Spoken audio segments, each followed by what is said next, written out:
So we're finally getting into like the science of miracles. And as always, as I want to reiterate that once again, like this is not to force you to agree with any of my thinking or these ideas, but hopefully it informs us, challenges us, and hopefully we can get to this point of what may be preventing others from coming to Christ might be non-issues for us. So I've really enjoyed this lesson. I've enjoyed teaching this. I know it's a little weird through Zoom and it's not the best of times, but I think what Derek will be talking about, pop culture, and as well as we've been talking about science, are both kind of definitely issues that are facing America right now. But as we go on, just to recap this whole series and what I've been trying to thread together in this argument is just in that first lesson, like, why we should care about science as Christians, and just raising the point that some people are being prevented from coming to Christ because they have these viewpoints of evolution or the Big Bang or etc. And we're making these kind of hard, black, yes or no things, and we're trying to kind of put God in a box.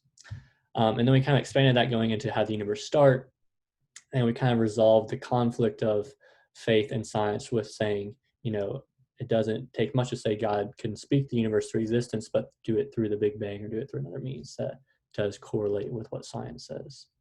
And then we finally went to lesson 3 of how the world being made, and we talked about the age of the earth, and mostly that was most important to get to it being an old earth so that we could go into lesson 4 with it being evolution, because evolution takes time to progress and takes time for things to occur. And then in lesson 5 last week, we talked about the flood, and how, at least scientifically speaking, it's unlikely for a worldwide flood. Not to say it couldn't have happened, and went to this point that Crystal brought up again, that, obviously God invented science and created this universe. And so therefore he is smart enough to understand what we would progress to scientifically and technologically. And so that he would know all the things that we would know, and he can make a universe that doesn't point to a creator specifically. So it definitely takes an act of faith. And that's where we get to with like today with miracles. So the science of miracles. And it's a point I'll kind of raise through it, and I'll reiterate at the end, but I think when you evoke the word miracle, that takes science out of it. Because if you look up the definition of any miracle in any dictionary, it's something, an event or something happening that can't be explained by natural laws or by science or medicine. So it's definitely the little bit of faith that kind of shows God is supreme overall in creation. But I would say, well, let's be careful when we use the word miracle. But we'll go through it with some of the miracles that Jesus performed, what the Bible said about those miracles, and what science would say about those miracles. Spoiler alert for the rest of the lesson, it's more of science appreciation of miracles as to what those first century Christians, as well as those people that were living there in Jerusalem and Galilee, would actually have seen if this miracle would have been performed there. And then how we can resolve this conflict. So to start, we'll have a bunch of different readings from different places. But before we kind of start, I just want to be a big refresher to make sure everyone's on page with some of the miracles that Jesus performed. I'll go in through a couple specifically, but I think it's a good idea just to ask the question, what are some miracles that Jesus performed that's significant to you? Well, the first one was turning water into wine. Yeah, it's really interesting. I almost outlined it, but I'm not a big chemistry buff, but turning water into something that's not water is still very impressive, because obviously wine has alcohol, has all these different things, and it would definitely been pretty impressive to do that.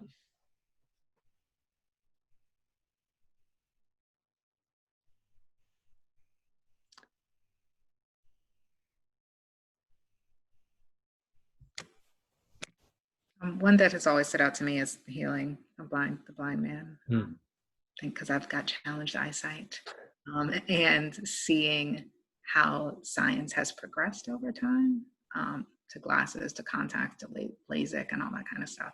It's just resonate with me. Yeah, really good point.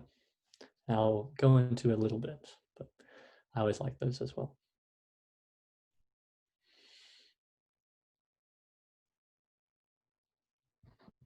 There's the loaves and fishes feeding the crowd. Yeah, good one, Crystal. And definitely broke some natural laws. I mean, it's like the first law is matter can't be created or destroyed, and Jesus pops up with a ton of different stuff. So really cool in there. I guess this is one of the miracles, but Derek will appreciate it. It feels like a miracle to me. But when he tells Simon Peter to throw his net in the deeper waters and catch fish, and after he hadn't caught anything. So for those who have fished all day and never caught anything, and some guy walks up to you and says, "Hey, throw it over there," and you haul in a bunch of fish, that definitely feels like a miracle. Yeah, for sure. I think the miracle, I'm sorry.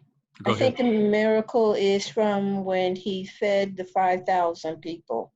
Yeah, it's a really good one.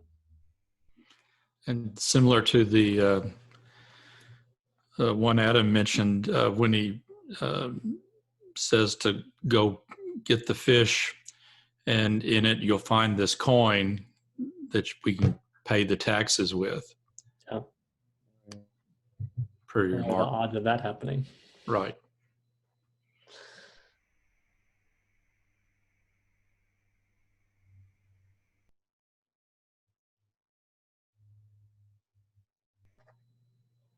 Okay, yeah, you guys listed all some really great miracles. Some of all my personal favorites are in there. But as we kind of go into it, we can kind of talk about how what are some of the things that the Old Testament says about Jesus' miracles. And so this is a point I was kind of just going to briefly raise, but obviously the Old Testament points specifically to Jesus. There's a lot of different resources out there that basically show that the whole Bible is basically one unified story that points to Jesus. And so there's many different prophecies about Jesus and what he would be like in the Messiah. So if you look at what miracles would be associated with the Messiah, some of the ones that are most abundantly expressed is the ones that people would have thought impossible, and which is why you need to be a miracle, because it's physically or scientifically impossible for these things to occur. So one comes from Isaiah 35 and 5 through 6, and I can read this for us. But it says, "Then will the eyes of the blind be opened and the ears of the deaf unstopped. Then will the lame leap like a deer and the mute tongue shout for joy." And this was what Isaiah was prophesying as what would happen when the Messiah returns to Jerusalem. And so there's lots of different prophecies like these, and we'll kind of go through Isaiah 35:6 as specifically those stories that confirm that prophecy about Jesus. But I wanted to share a little bit of mathematical equations with you guys. So there's over 300 different prophecies in the Old Testament about Jesus that Jesus actually does fulfill. And mathematicians have actually figured out what's the random chance that any one person fulfills even 8 of these prophecies. And that's 1 in 10 to the 17th, which is 10 with 17 zeros behind it. And to put that in reference, if you put a silver dollar and cover the whole state of Texas 2 feet deep, that's like getting someone blindfolded and going and picking out 1 silver dollar and that being correct. And that's just for 8. If you do all 300, take the silver dollar thing and make it into kind of like a ball shape, and put it where our sun is right now, and the ball would reach all the way to Neptune and then reach out and find a single dollar. So mathematically speaking, it's basically impossible for one person, especially this quickly in terms of how fast the Old Testament was to when Jesus came about, that any one person could fulfill all these different prophecies, which definitely points to the divine inspiration of the Bible, and definitely points to that Jesus is the Messiah and he is God. That's just a little side note I thought was interesting if anyone's a math person. But as far as the actual miracles we'll get into and how science kind of relates to them, we'll get into Jesus healing the blind, which has already been pointed out to us. So if someone would love to read John 9, verses 1 through 7, and I have the verses on the screen too.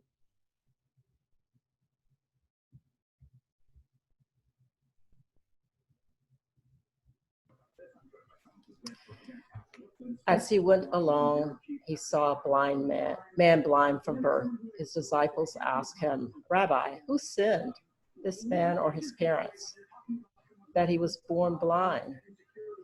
"Neither this man nor his parents sinned," said Jesus, But this happened so that the works of God might be displayed in him.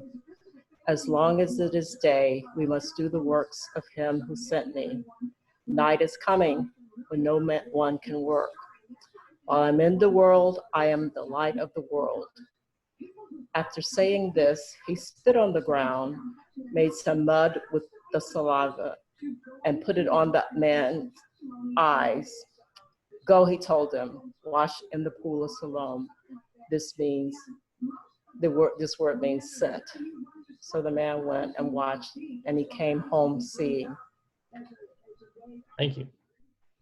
So I always really love this because a lot of times when Jesus, especially specifically healing like the ailments of people, he always kind of makes a statement or a proclamation, and he kind of backs it up with his power and his authority over creation.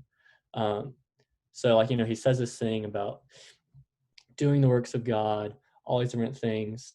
And then he says like, I am the light of the world. And, probably if I'm a Pharisee or if I'm even someone in the crowd, it's like, oh, he's the light of the world. Like, what does that really mean? Is he who he says he is? And then after saying that, he gives a man sight to just kind of display his power that he has, which is really good. I think it implies like what he says. But as far as scientifically to appreciate that, I have really good vision, which I'm always been blessed by, but my wife does not, and obviously several of us do not have it. But the eye is extremely complex, and if one little thing messes up, the whole eye can shut down. So obviously, there's gonna be a quiz at the end of the lesson today, so everyone memorize each part. But I put this diagram up here so that you just know how complex it is, and if any one little thing messes up, then the eye can't see. And if we think about it like simply as just this light capturing device, not only does it capture light, but then it sends signals to our brain that our brain can interpret that light and say, oh, that thing is this close away and that thing's that far away. And that's the color of this thing and that's the color of that thing. And here's, if it's moving towards me, moving away from me. Like the human eye is extremely complex. And as my eye doctor once told me during an eye exam, that no camera on earth is as good as the human eye is. We just can't replicate it currently. So it's just an amazing piece of biology that we have. And when something goes wrong, long times if we were nearsighted or farsighted, all we do is kind of fix the lens of it. But if any of that other machinery is messed up besides that lens, then we don't really know how to fix it. And we can, if it becomes detached, we can try to attach it, but we don't really know if that will work or not sometimes. And so some people lose their sight that way. So it's an extremely complex thing that a man in the first century rubbed some mud in the ground, rubbed him in his eye, he went and washed and was healed. So it's not some weird thing that happened that Jesus was able to fix with some impurity in the ground or something. This was indeed a miracle that could not be replicated by anyone, which was why Isaiah prophesied the Messiah would do it. So I hope we get the kind of the power from that, and we'll move on to some of these other healings that he does. So if someone would love to read this part of Jesus healing a deaf and mute man from Mark 7:31 through 37.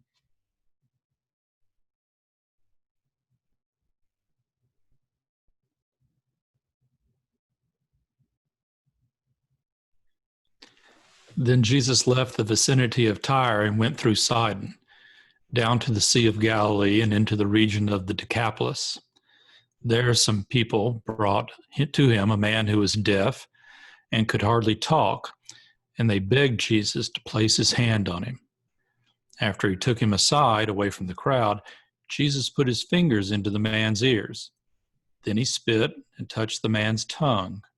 He looked up to heaven and with a deep sigh said to him, Ephphatha, which means be opened. At this, the man's ears were opened, his tongue was loosened, and he began to speak plainly. Jesus commanded them not to tell anyone, but the more he did so, the more they kept talking about it. People were overwhelmed with amazement. He has done everything well, they said. He even makes the deaf hear and the mute speak. Thanks, Tom. So once again, it's another part of what the Isaiah prophecy said there, that Jesus is fulfilling. It's another thing about like the human body that's extremely complex. And Jesus does, weird things. He puts his fingers in the man's ears like a little wet willy or something, and then, touches the man's tongue, and then he heals him. So it's definitely, a miracle, and definitely something that kind of defies science. And just to give a little bit of appreciation for that, I'm sure I would do a disservice. I'm sure Derek's wife, Sarah, with being a speech pathologist in training, could do it better. But the ear, especially, is extremely complex.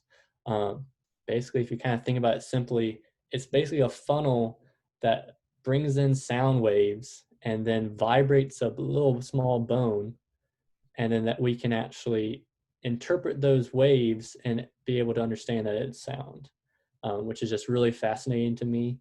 And we can even like hijack this, which is how we can kind of bypass some of these problems that people have with hearing, and go straight to the vibrations on that bone. But if you've ever worn, a lot of runners wear these, where you can put them on like kind of your front right here, and they vibrate that bone right there. You can actually hear the sound that way through the vibrations, which is a cool piece of technology and a cool things that we're learning about it. But still, if you have some things that are wrong with your brain and how it tries to sense that, which is why that picture on the right's there in terms of how we sense it. If you don't have the right kind of connections in your brain from going from your ear to your brain, then you can't interpret that, which could have been one of the problems that this man was facing. And then especially being able to speak is extremely hard. It's a lot of brain power it takes to use the vocal cords. Vocal cords is also a very simple piece of biology. It's basically just pushing rushing wind and vibrating a cord, and our mind's really good about changing it, and so it can change pitches and change frequencies, so we can interpret different ways by our ears. But it's an extremely complex thing, especially for speaking, which is why it takes us so long as babies to be able to start speaking, because our mind's constantly trying to hear what it is, and babies can hear pretty early, but to be able to hear and then speak is definitely a step forward in how our brain is wiring. So it's definitely a miracle to be able for Jesus to do that, as we fully still don't really understand how the brain works. One thing I guess I can say specifically about the brain, I don't know a ton about neuroscience, but as we're born with babies, we actually have about 2 times the number of neurons that we have as adults. And somehow that trimming process of neurons is actually what helps us be able to learn and have memory and be able to have kind of thoughts and patterns that we can detect as adults. And neuroscience is still somewhat of I don't want to say a weird science, but definitely sometimes I've been to neuroscience lectures and it doesn't sound like they know what they're talking about, to be honest. But we're definitely making headway with that. But we're still leaps and bounds away from being able to make someone be able to speak or make someone be able to hear from that understanding. And that Jesus did it 2,000 years ago is just a testament to like his ability to be divine. And then I think we have one more story to share, with Jesus healing the lame from John 5 verses 1 through 9. So if someone would love to read this, we can talk a little bit about the ability to be able to walk. And afterward, Jesus returned to Jerusalem for one of the Jewish holy days. Inside the city, near the sheep gate, was the pool of Bethesda, with 5 covered porches. Crowds of sick people, blind, lame, or paralyzed, lay on the porches. One of the men lying there had been sick for 38 years. When Jesus saw him and knew he had been ill for a long time, he asked him, "Would you like to get well?" "I can't, sir," the sick man said, "for I have no one to put me into the pool when the water bubbles up. Someone else always gets there ahead of me." Jesus told him, "Stand up, pick up your mat, and walk." Instantly, the man was healed. He rolled up his sleeping mat and began walking. Thanks, Joe. So I'll give a little bit of preface for what this man was kind of saying here. So it was a belief that an angel would come and stir up this pool, and that the first person to get into the pool would be healed. So a lot of people who were sick would kind of hang around this pool, and whenever it got stirred, they would try to get in there to see if they would be healed. So that's what he's doing. So it's a little bit odd that Jesus asked him, like, do you want to get well? That's the first question he asked. And obviously he would be like, well, of course, I've been sitting at this pool for so many long. I've just been trying to be the first one to get into the pool. And then Jesus does heal him. And I want to give a little bit of appreciation for just being able to heal this, being a lame person as opposed to kind of being blind and, hard of hearing and mute, is that when someone like heals them, a blind person doesn't really look any different than a person who can see, and a person who's deaf doesn't really look any different than a person who can hear. So it's all kind of internal that Jesus healed. But when you heal someone who can't walk, that's a very physical attribute. It's a very physical thing, the ability to walk. It's a lot of muscles there, and all those muscles are extremely important to be able to walk in a coordinated fashion and to not put too much stress on your bones and the like. And I don't know how many people you've seen that's been wheelchair bound, but the many people I've seen that's wheelchair bound, their legs are extremely thin. There's almost no muscle there, it's just bone. So there is almost no substance to those legs. And if you ask them to walk, they wouldn't be able to walk even with some kind of assisted thing taking their weight away. Just because, for a little bit of science background, we use over 200 muscles to take a single step forward. Plus it takes a great deal of coordination and balance, which is other muscles outside of just the legs. It's your cores, as well as even your arms. And this is all with your brain coordinating through your nerves, exactly how to move the muscle and which way to do it, which is why it takes us a long time to be able to walk when we're first born. However, when Jesus heals this man, for him to be able to walk, we should have been able to see, especially for the crowds, these huge actually physical changes to that man's legs for him to be actually able to get up and then to walk. So this was kind of the first one that's really physical in nature that people would have been able to see in the crowd, which is why the Pharisees really start to attack this later on in the Gospels, because he did it on the Sabbath. But if you were there in that crowd, you would see this man's very small legs have to at least double, if not triple in size, for him to be able to take the weight of the man and to be able to walk.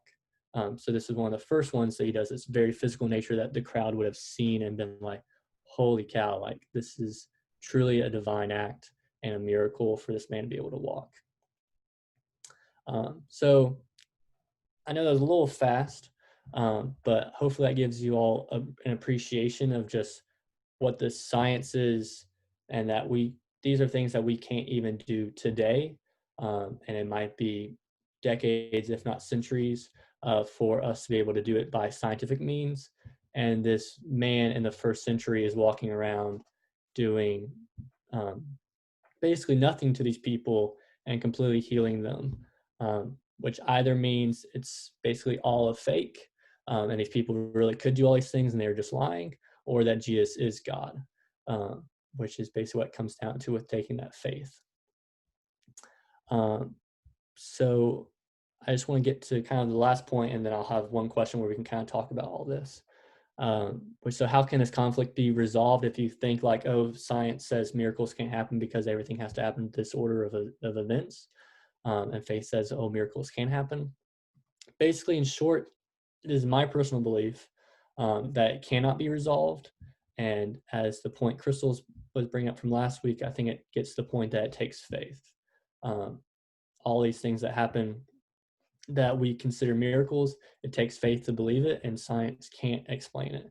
And it just shows the divine nature and just the all-powerful nature of God. And I mentioned this briefly in kind of an outline, but I want to be careful when we evoke the word miracle, it implies that science cannot explain it, and the only possible is only possible by the work of God. And the only thing I'll say about this is, and I want to be careful how I say it, but a lot of times when people get pregnant or have a baby, a common reaction is like, oh, it's a miracle, or oh, it's a blessing. And it always a little, not irks me, but it's always a little weird to me because it's like, well, no, it's not really a miracle. Like, you know, we know exactly how those biological processes work. We know exactly what it takes to get pregnant. We know what it takes to not get pregnant. So no, it's not necessarily a miracle. If she was not able to get pregnant and now she is able to get pregnant, that is indeed a miracle. But I think we should be careful with throwing out the word miracle, just say, oh, it's a miracle, oh, it's a miracle, it's a miracle. Because obviously God does work through science in a lot of ways. But obviously there's other times where he does exert his authority and his divine nature over creation to accomplish his will. So I just want to make that kind of distinction because through most of this series, we've been saying God is working through science, is working through this, but there are definitely instances where God and Jesus do exert their ability over creation to kind of break the rules in the terms of miracles. So I already kind of summed this up a little bit, but let's try to use the word miracle very sparingly and only for true events that would really not be possible without the hand of God. Just as people point to it from the outside world, they can say, well, yes, it really was a miracle. We have no explanation as of yet for this. And hopefully that can bring more people to Christ. So I know we were a little lofty in this. Science was not a huge part of this. But I'd like to open the floor with a question of just to get people's takes on this, as well as have you ever personally witnessed a miracle?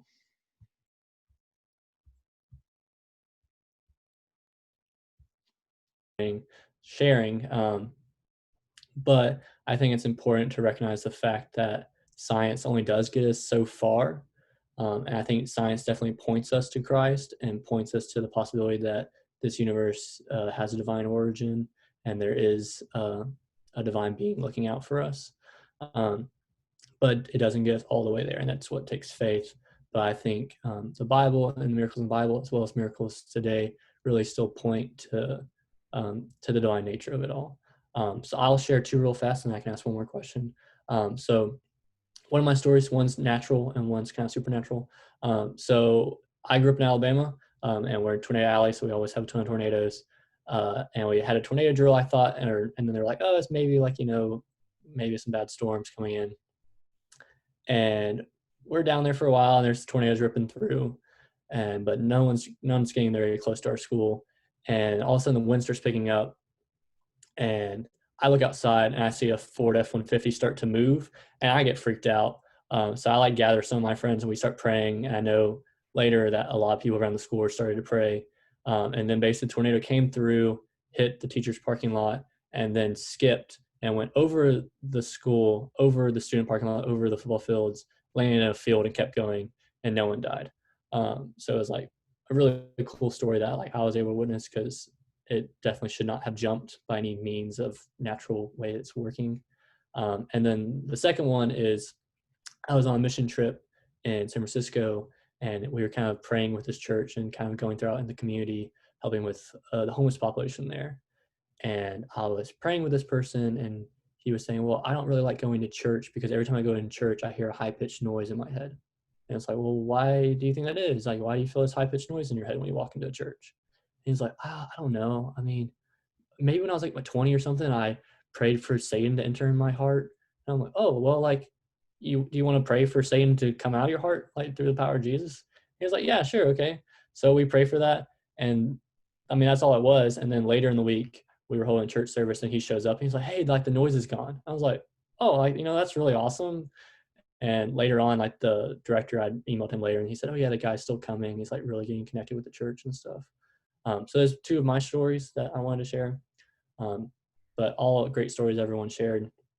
And I think it kind of shows, everything that I have been saying, science gets us really far, but it definitely takes a leap of faith to get all the way to become a believer of Christ. And we have a couple minutes left of this series.